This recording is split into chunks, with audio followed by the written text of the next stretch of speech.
Adam and Eve in Yelapa.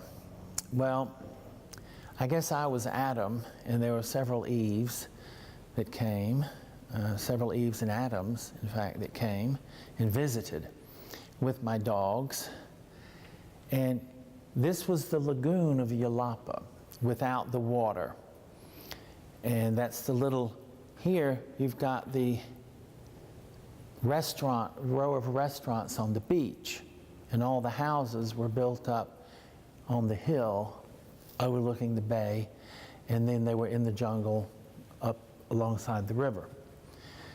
So walking on the beach and finding objects in the river that have washed down, or bones, pulling them out, or palm fronds and then whittling them off and creating masks, and really the skulls and the bones and the life and the energy, the dust to dust energy in the jungle is so remarkable.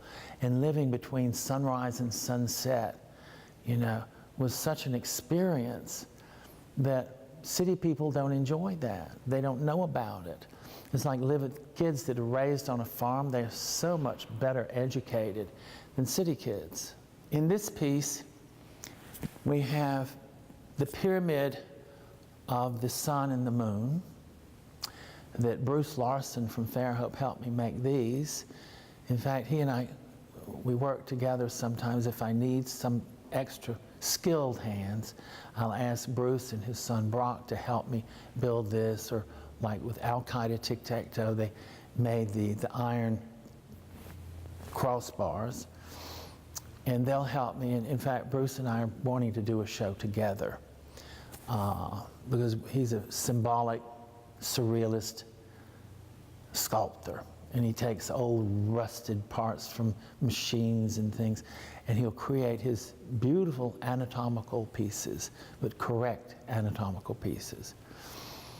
But here you've got the pyramids here, and you know, I was reading a book once about the priest would plunge their fist in the heart of the most beautiful child that was being sacrificed and extract the heart and eat it. And that was an honor to the family and to the child. So I've put the child heads on these two, the children's shoe, the Huichol yarn paintings here. I've surrounded shells and money and different objects. There's a photograph in the piece here, because, you know, combining photography and painting and collage and kind of marrying them all together. As Fanny Flagg said, Nall paints in all different countries and all different styles, but the basic stock of his stew is pure Alabama. Now the masks surrounding this, I would go to the beach and use the beach as an office. And I would sit in my bathing suit because I love the sun. And I would get a palm frond out of the riverbed, whittle it down, and then cut out holes in it with a mat knife and embed marbles, bones, shells, and make masks. Because in Mexico, the Mexican masks are incredible. You know, they use them for sacrificial things, they use them for carnivals, they use them to dance with. And it was an integral part of their culture. So being an integral part of Mexicans' culture, living there amongst the Indians, of course I was going to do masks. And differently, because I don't think that they had used the palm frond. They were sculpting out of soft wood, and I was just using anything I could find. The city dump was my great treasure hunt for machine parts and household kitchen utensils and things like that.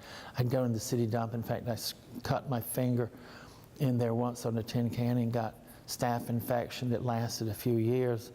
Thought I was going to lose my hand, but it was worth it, because you find things in the city dumps. And in France, I would do garbage cans. Every Friday, the city would run around Vence, France, and pick up the garbage and the heavy things. So I would go out Friday afternoon and collect things to work with as raw materials for my sculptures and paintings and frames and whatnot.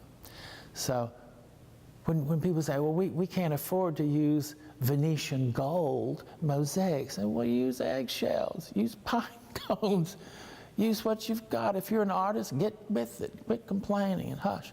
Get with it. Create. Use what you got. As they say, it's not what you got, it's how you use it.